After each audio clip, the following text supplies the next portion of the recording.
regardless of the eventual outcome, the process of going through, a couple going through experiencing the trauma or the shock of having to deal with a child that has special needs and needs this kind of attention is a stressor on any relationship.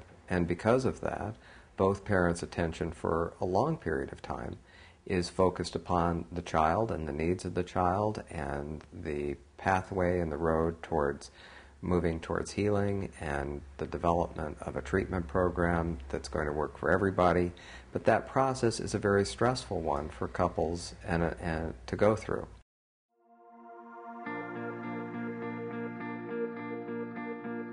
One of the things that's important for families is to think about how to balance their lives so that autism doesn't take over, because it can truly dominate and take over a family, and it can take away from other relations in the family in ways that can be unhealthy.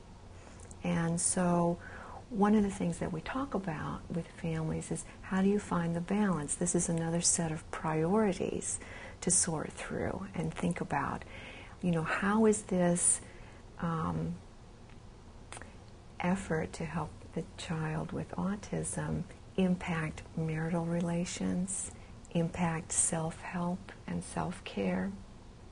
How does it impact relations with other children in the family, extended family? And how do you find a balance between this effort, this drive and desire to help a child with autism make progress and have the most positive outcome possible, and not lose sight of the rest of the family, including the self?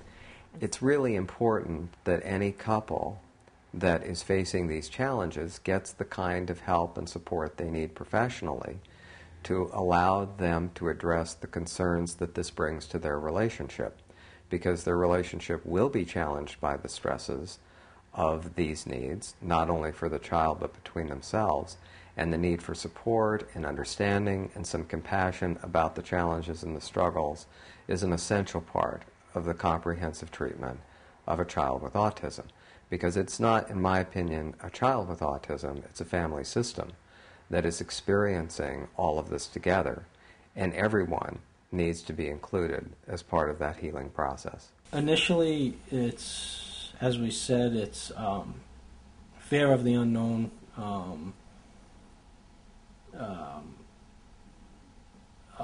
you kind of wonder what lies ahead for your family, what lies ahead for your child.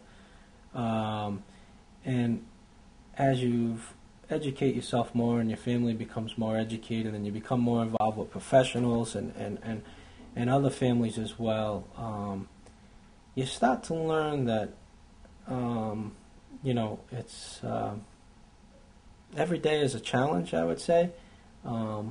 There's, lowlights in the journey, but there's an awful lot of proud moments and highlights as well. I think little things that other children or other families, typical developing children, may take for granted, milestones that you may take for granted or may seem like not such a big deal, are amplified in our family. When helping a family determine what is the most appropriate treatment option for their child, one should keep in mind that it's not just about focusing on the child and what that child's skill set needs to be, but also on helping that family be more competent in supporting their child and developing a relationship with their child and communicating effectively with that child. There are treatment programs out there that focus not only on the child, but on the whole family unit, helping siblings communicate, helping grandparents communicate, and really focusing on what family priorities are in terms of making transitions in the community, engaging in family life and family life experiences. And so those are important options to consider and to pursue when you're exploring different treatment options. It's funny because it really makes you focus on really what's important in life. The harder the challenge, I think the greater the reward feels when you meet overcome those obstacles and the challenges. I think our perception is that there is hope. You can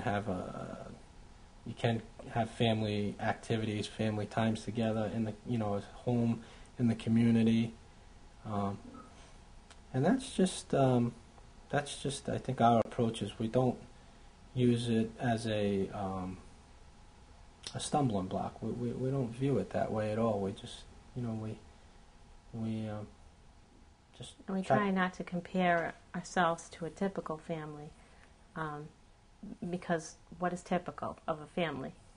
Every family unit is different. Every family has their own things that they like to do, and we operate as a family. We do things together.